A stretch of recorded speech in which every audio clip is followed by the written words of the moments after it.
Radio, Afro Vibes, the #1 internet station in the world. I'm your host, Baruti Carl Alexander, and I'm the Source Seeker. And we will be interviewing guests. We will have weekly surprises. And I'm the author of 7 books, including the great, profound Obama the Extraterrestrial and Seeking the Heart and the Sword, both available on Amazon.com. You should get those books today.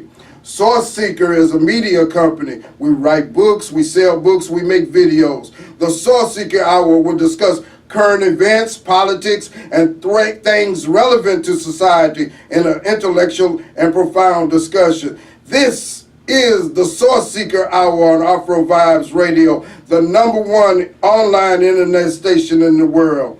Thank you for joining us again today.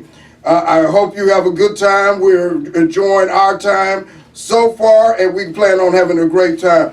I want to start talking and asking questions to our first guest, Brother Dr. Abraham Kamel. Thank you for joining us in the studio, sir. Thank you, sir. It's my pleasure to be with you tonight, and this is a very big,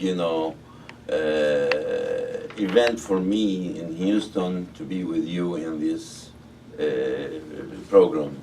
Thank you very much. You are one of our first guests, and we appreciate you coming to join us in the studio. I want to ask you a question. You're from Israel, Jerusalem, a sacred city for many different faiths. You've seen many things in the city, a country with a rich history. Can you share how life is in Jerusalem, and what currencies do they use there? In fact, that Jerusalem is one of the oldest and major cities in this universe, and it is very most sacred for the Jews, for the Christians, for the Muslims, and it's my pride to be belonging and have spent my childhood in there, and I feel very proud of this. And I'm pleased to have this opportunity tonight to talk about it. Jerusalem is a featured city exactly like Rome.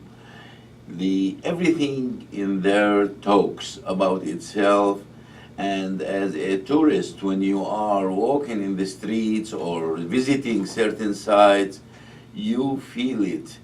The stones talk, the ground, the trees, you can feel it. And when you look at the churches as well as the mosques, all the other temples over there, you feel it speaks for itself, and you feel the very much greatness that has the older generations left for us of their, Do you still have family in Israel? Absolutely. All my family is there, and I'm from there. Mm-hmm. So we have our properties and things in there. According to your question about what currency is used over there, it's an open market system. Israel is an open market system, but mainly since the Arabs and the Israelis live together, they share in the currency between the Israeli formal currency, which is the shekel, as well as the Jordanian dinar. Still, the Palestinians, they have not issued their own currency. They are not in that position to do that at this moment. Okay. But also, the dollar and the European currencies are very common there and easily to be exchanged. That's one thing I found out when I went overseas, that the U.S. dollar is accepted in most places. Absolutely. Yes, sir. Yeah, so that was very interesting.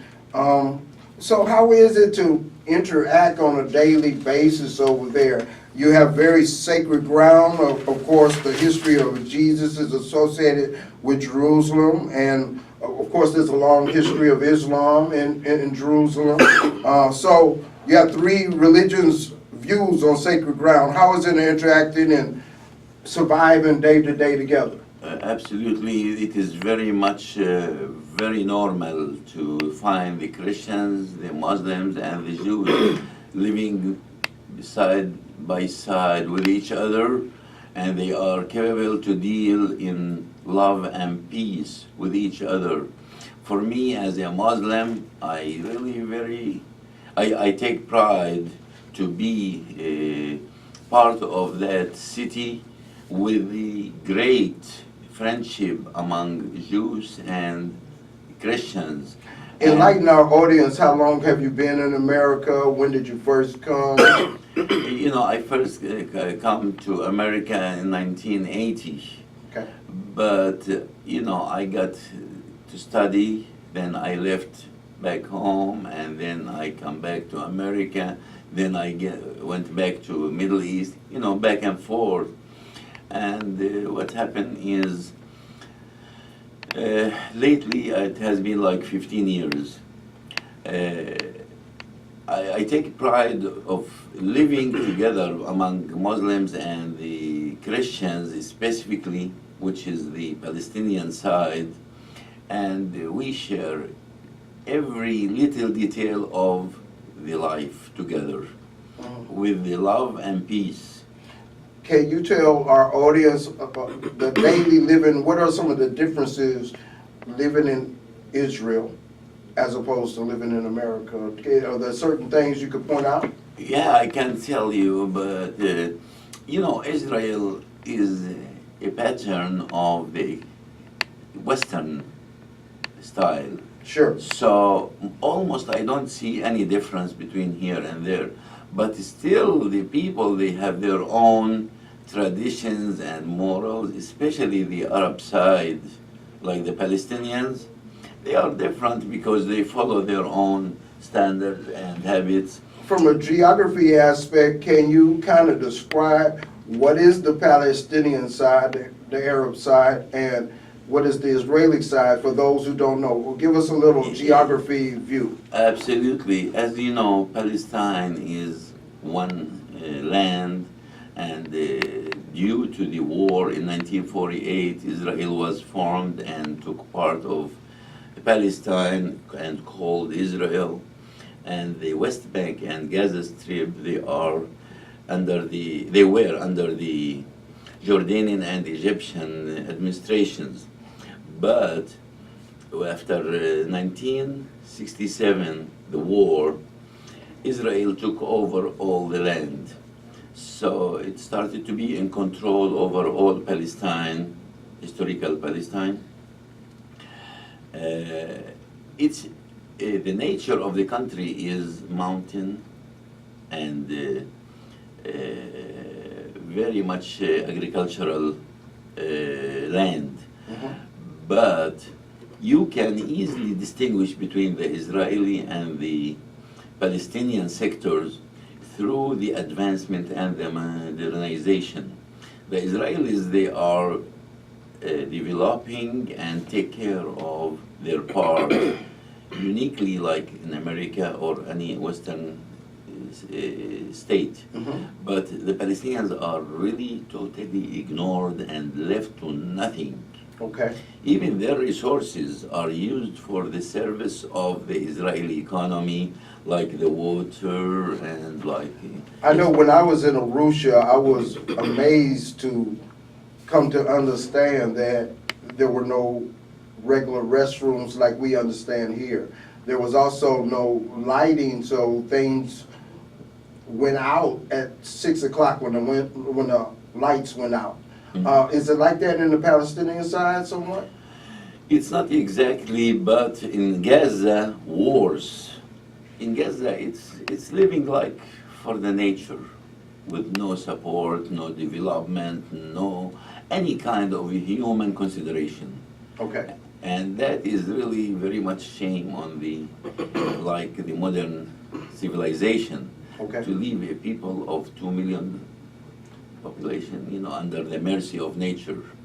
Well, it certainly has a very historical traditions and things, and so much history involved in that region of the world, and there has been a lot of ups and downs and a whole lot of issues and problems. No, I'm saying, being Palestinian, I would really see the reality of what's going on compared to what I live in America.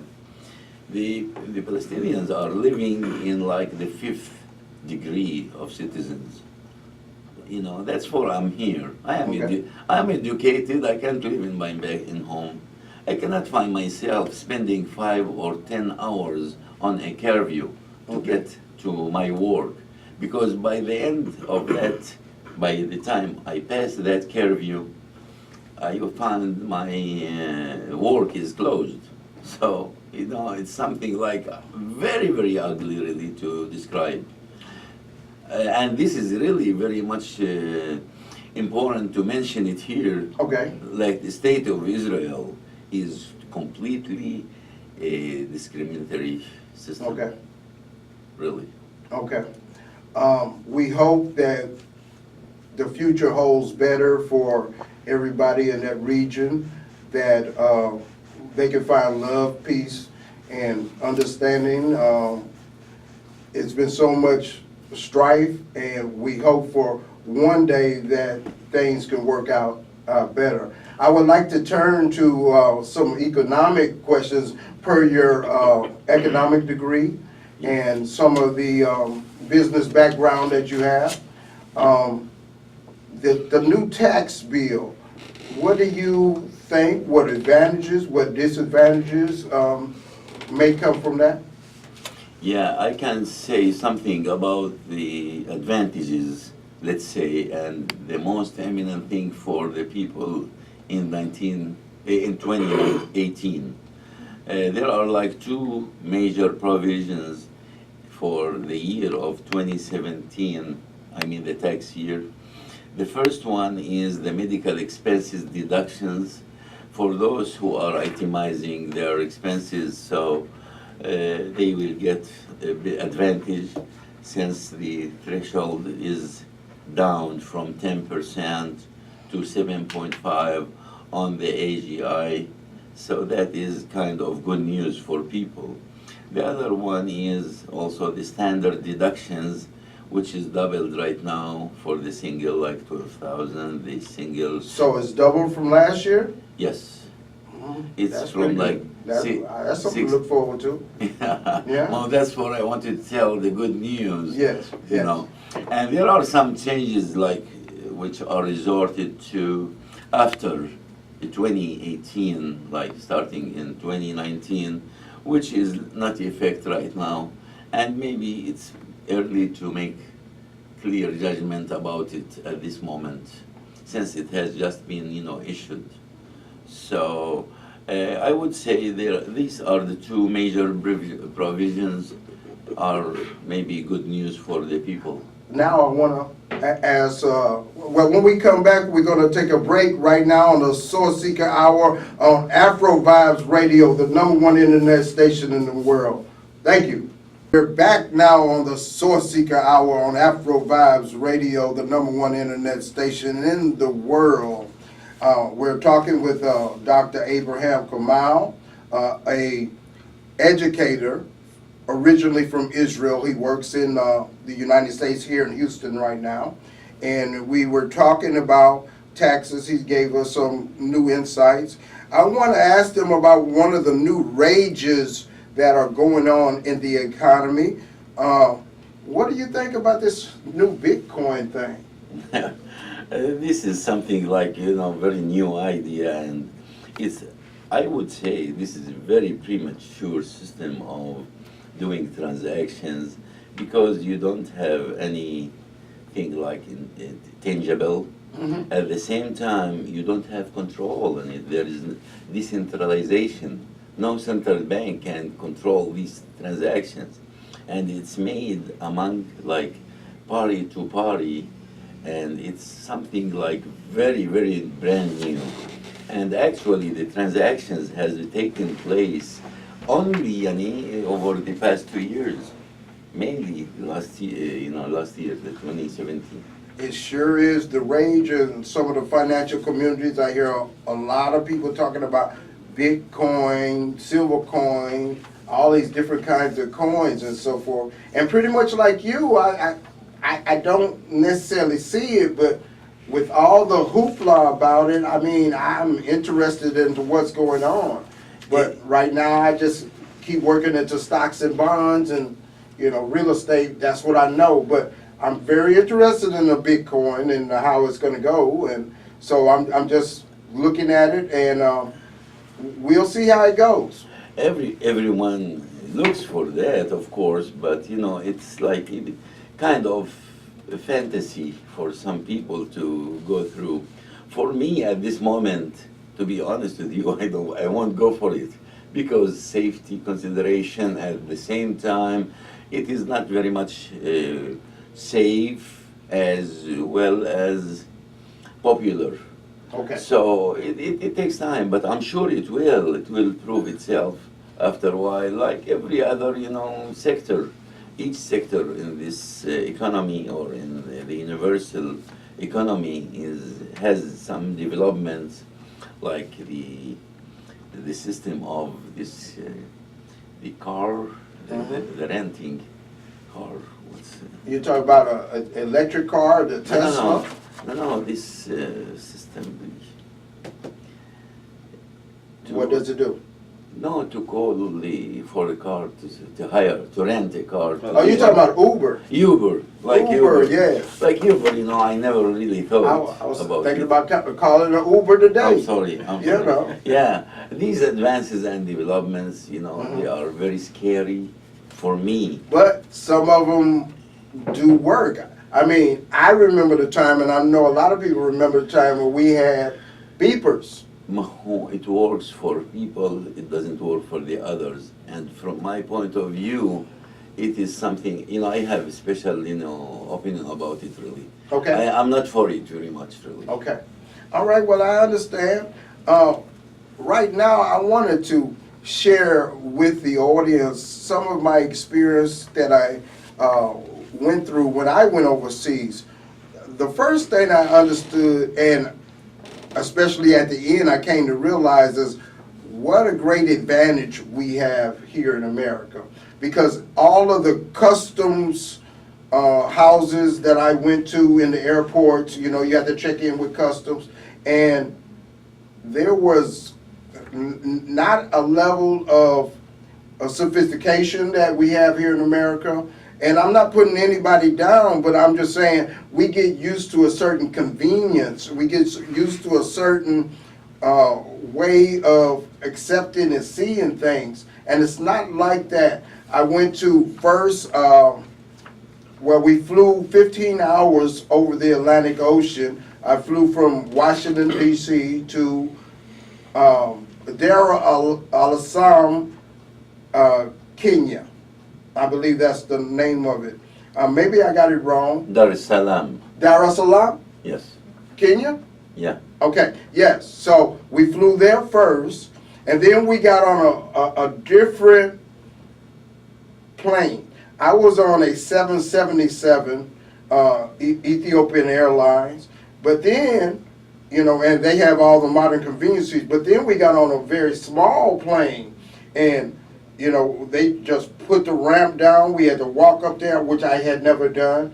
And it was a more scary experience because it was a different kind of plane. It was a smaller plane. I have never ridden on anything but a 747. And so we went there, and then we went to Gold Airport in Ethiopia. That in Ethiopia, Addis Ababa, was a more modern airport. But one thing I saw, that's where I first came into contact with, they didn't have a regular restroom for everybody, but for the guests that was in the airport, they had a regular restroom. But if they were full, you had to go to the non-regular restroom, as far as my experience was, where they had a hole in the floor. And then once I got into Arusha, you know, I thought I was going to be staying at a hotel room and so forth. But when I got there, I was at the tour guide's place, and he didn't have modern conveniences there, and he had a hole in the wall, and the shower he had put together and so forth, and then the lights go down at 6 o'clock. And these things were new to me, and some of our American students, they need to understand how special they have it, and if they get to see some different experiences, maybe they will be more appreciative. Well, when I got there, I tried to keep up with the Arushan people there in Tanzania. I went there first of all because that's the home of Mount Kilimanjaro.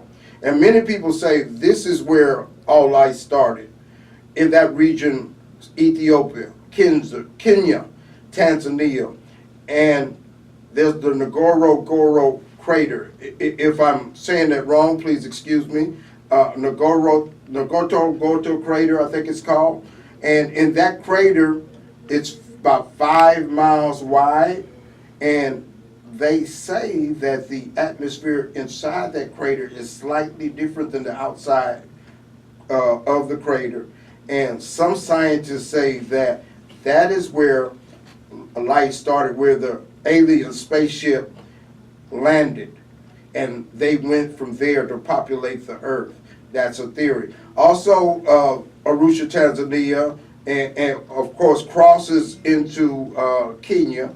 It's the Kilimanjaro is on both the border of both countries, and as I said, that's where they said all life started, or some scientists have said that, and that's where the Serengeti is. When you see those pictures on TV, that's where the Serengeti is. If you, as an audience, some of you may wish to go to Arusha, Tanzania, to go to the Serengeti, to Kilimanjaro, to some of the great things in that particular region. My friend named Godwin King in Arusha, Tanzania, has a Tanzania mountain retreat. It's a great occasion. He's really built it up since the time I was there. It has much more modern conveniences today. And he will show you all around, make sure that no lions grab you or eat you or anything. And he will take you up into the mountains and won't let you get lost and so forth. You know, the air up there, I got sick there, by the way, because I was trying to keep up with them. But the air up there is different. Like when you go to Denver in America, the atmosphere is a little different, and you got to catch your breath and so forth. Well, that is what happened to me, but in a more magnitude way. I was in the hospital for 4 days. And so if you go, prepare yourself, but it is a great, great community to go and visit. And as black people, I was so amazed to see they are just like us, but they speak a different language. That's the only thing. There's a person of all kind of features there, all around, and it's a great place to visit. And if you want to go one day, I encourage it, and check out my friend Godwin King. Okay, well, now we're going to go to our next feature of the Sourceseeker Hour on Afro Vibes Radio, the #1 internet station in the world. We are going to interview my friend, and historically we've had a lot of experiences together. Brother Tamanani Mwandani. How you doing, brother? I'm good. How are you? I'm doing pretty good. Tamani is the president of CEO of Clearly Written Solutions, a technical and business communications company. Let me let you further give what you would like to tell the audience. About what in particular? Well, some of your background.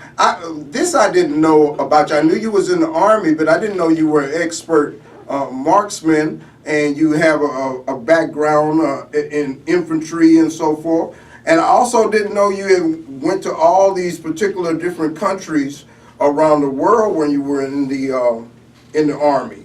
You've been to Hawaii, you've been to Thailand, you've been to Guam, you've been to the Philippines, and you've been to all of these different things. You know, I was when I heard that, I thought of some of the experiences of Marcus Garvey, who went to a lot of different places and then said, where's the black man's government? Where's the black man's this and that and so forth? And it made me have that thought. Let me give you a little background of Brother Tamanani.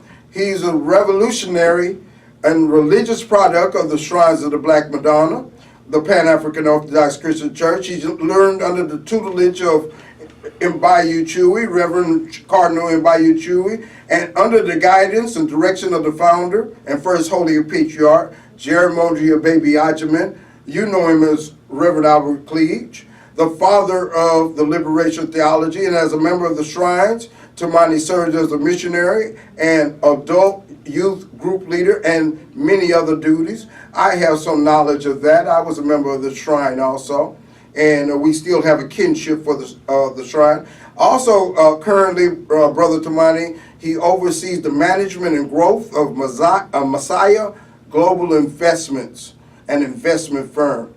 And he's here today to talk about, among other things, the Black Gold movement, Black Gold Devalued movement, which is a movement to assist, uplift, affected minds and spirits and energies worldwide. Brother Tamanani, you've had a lot of experience. How does what you're doing now go into what you have learned? How what you have learned helps what you are trying to do today? What I've learned as a member of the Shrine or the military or? Life. Basically, everything together. Okay, well, originally I'm from South Carolina. When I was 17, I enlisted to go into the military because I was actually tired of school. And I had an opportunity to go to college to play football at a small 2-year school there, but I was so tired of school that I wanted to get away. So I enlisted, went in the Army, did my 4 years as you read, and got out.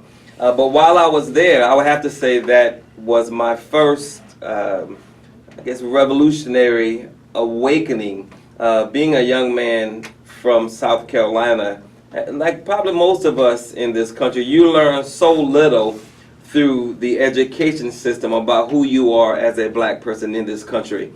So in the military, it started when a brother and I, we were working out, we were sparring together, and he said to me that Jesus was a black man. And I told him to, in so many creative words, kiss my behind. And we were walking back to the barracks, and he not only proved it, but he gave me several definitive historical truths as to the color, ethnicity, culture, tribe, about Jesus, his family, and blah, blah, blah, blah. And coincidentally, that I think 2 weeks later, I was scheduled to go on my first deployment to the Philippines. And he gave me Malcolm X's autobiography to read. And that was the beginning of me being who I am today. When I went into the military, my name was not Tamanani. But via the learning, the education that I didn't receive in South Carolina from the public school system, which most black people don't get.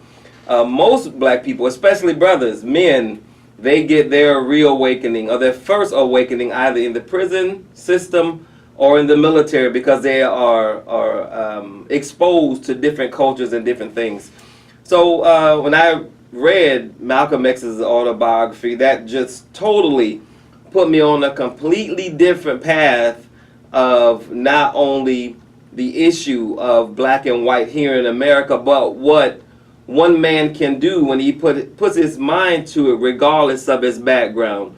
So I wasn't as bad as Malcolm, but I had more certainly gotten into a lot of trouble as a young man in South Carolina. As a matter of fact, had I not already enlisted and signed the paperwork, I was on my way to jail because I got in trouble while I was waiting to go in. Well, we're glad you read that book. Amen. Yeah, we're glad you read that book. So I read that while I was in Thailand, came back, and from that point to now, I've just been on a completely different path. So you've been to a lot of different countries also. What do you see as the possibilities of black unification in regards to the world, and how can we find our way to have empowerment? Well, I think for us to be unified, we should first probably accept the fact that it's never going to be everybody on the same page. We love to talk about Martin Luther King, and a lot of people were behind him, following him, but he wasn't liked by a large majority of America, and most black people wanted him to sit down and be quiet because, Negro, you making it tough for us, and they didn't use the word Negro. So it's never going to be all of us on the same page at the same time doing the same thing. It's like Harriet Tubman said, she freed hundreds of slaves, but she could have freed hundreds more if they only knew they were slaves. And that was during slavery. So here we are in 2018 with our first world problems, and we still don't see some of the things that are going on. So it's never going to be a total and complete unification. And my focus is to not try and convince a black person in 2018 that we have issues that only we can deal with, that are serious, that are specific, that are structured, systematic, methodical, purposeful, intentional. If you don't know that, then God bless you, step aside. Let me find someone who does, and let me boogie on. So it's never going to be everybody, and we're focusing on those who see it, want to do something about it, and are ready to make some things happen, and then we go from there. And that's both African Americans here, melanated peoples here, and our goal is to connect with our brothers and sisters worldwide. But we must first get our house together first, and once we do that, then we can help our brothers and sisters abroad if they're willing to work with us. You mentioned Harriet Tubman. I know part of her story is she left many brothers who were stuck in Egypt behind by force in some instances. Also, Martin Luther King, he had to leave a whole lot of brothers behind. You know, and as you say, we can't save everybody, especially those who don't want to be saved. You can't make anybody do anything that they're not ready to do. True. And for me, and probably for you as well, since, as you mentioned, we do have a background, and we are connected on another level via our participation with the Shrine. But a lot of people still don't accept the reality of black life here in America. You know, there's still black people who will say that every black person, unarmed black person that was killed by the police, they must have been doing something wrong, otherwise they wouldn't have been shot. There are black people who won't accept the fact that the prison to school pipeline is real and does exist. They will say that these Negroes, and they won't say Negro, but the other N-word, not Nubian either, they will say that they must have been doing something wrong. So you cannot, at least I am not at the age of 47, considering what I've been through and what I'm trying to do. I don't waste time on those that aren't ready. And I don't wish them any bad intentions. I'm just saying we have serious problems that only we can deal with, and if you don't see them, then we don't have time for you. Let me ask this. We've had many organizations, black organizations, that have tried to deal with the issues. Marcus Garvey had the UNIA, which did great things, but internally there were problems that caused their dissolution. Nation of Islam today, Yep. Shrine of the Black Madonna, Yep. many different organizations that have attempted this. How can you or we or organizations today overcome those internal strifes? What key will we be able to come up with to overcome those internal strifes? That's a very good question. As a member of the Shrines of the Black Madonna, I was a 20-year active member. I know what it's like to exist and live in a community that's only controlled by black people who love one another and are on the same page, working toward the same goal. I am extremely proud to be a former member of that organization, because although, like you just said, all national organizations, regardless of color, culture, motivation, goals, they all make mistakes, and we were no different. However, although we made mistakes, we got a lot of things right. A lot of things right.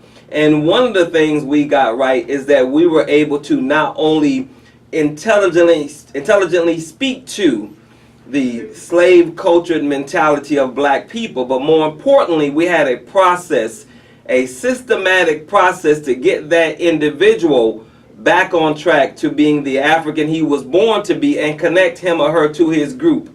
That is huge. One of the things that every black organization has missed, and there's three major ones, but one of the things they've missed is that they haven't adequately dealt with the slave mentality of black people.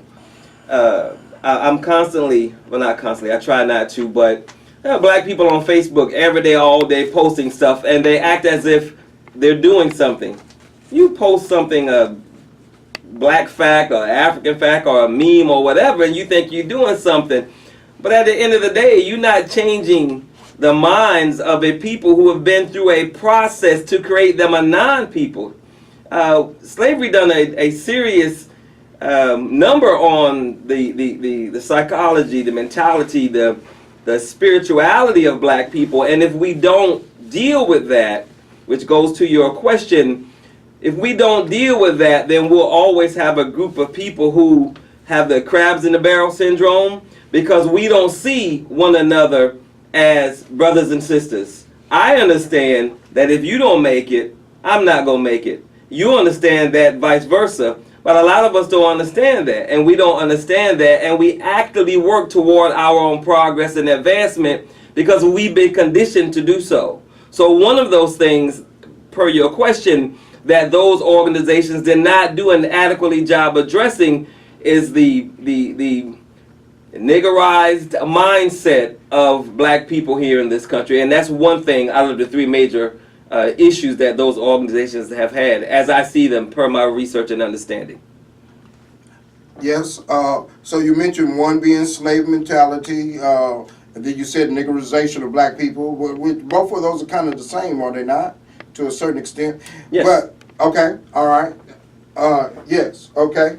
Right now, we're going to go and take a break, and when we're going to finish our conversation when we come back with Brother Tamanani, we're going to take a break now on Afro Vibes Radio, the #1 internet station in the world, the Sourceseeker Hour.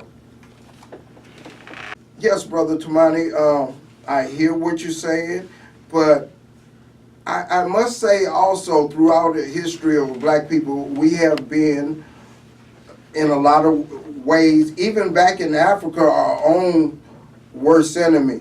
Yes, we've always had obstacles, challenges, and so forth, but I submit to you that if we are together very strong in God and in spirit, nothing could overcome that. We haven't reached that. Now, there have been some black leaders who have got parts and pieces of that, and of course government entities and different things came against them, but there have always been our own difficulties.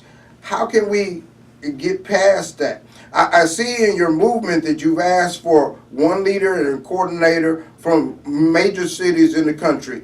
Tell us about that, and what have your been responses? Let me answer your question first. One of the things that I'm doing is that April 14th of this year, we're going to have the first annual Black Gold Leadership Election, whereby we're looking for black people to lead the national black community in various different areas as we work to build a nation within a nation. What I am doing as a 20-year member of the Shrines of the Black Madonna, I'm trying to bring all of those things that I feel we got right to the national black community.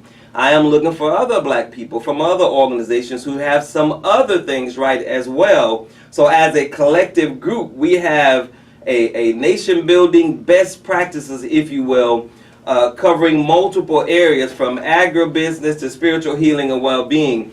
And if we can bring these like-minded black people together who all have different levels of skills and expertise in various areas under one umbrella, then that in and of itself is a historical move, because I'm not concerned with your political affiliation. I'm not concerned with your sexual orientation. I'm not concerned with how much money you make or where you work.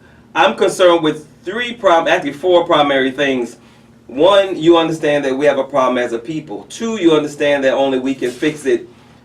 Three, you want to be a part of that fixing. And four, you have a love for black people. So if we can bring black people together with specific skill sets in different areas who all agree on the ultimate goal that we need to have our own physical safe spaces in this country, then that's a beginning that's never been done before. And to answer your question, as far as looking for black gold ambassadors in every major city in this country, the response has been overwhelming. I'm having to weed out those that are serious from those that are not.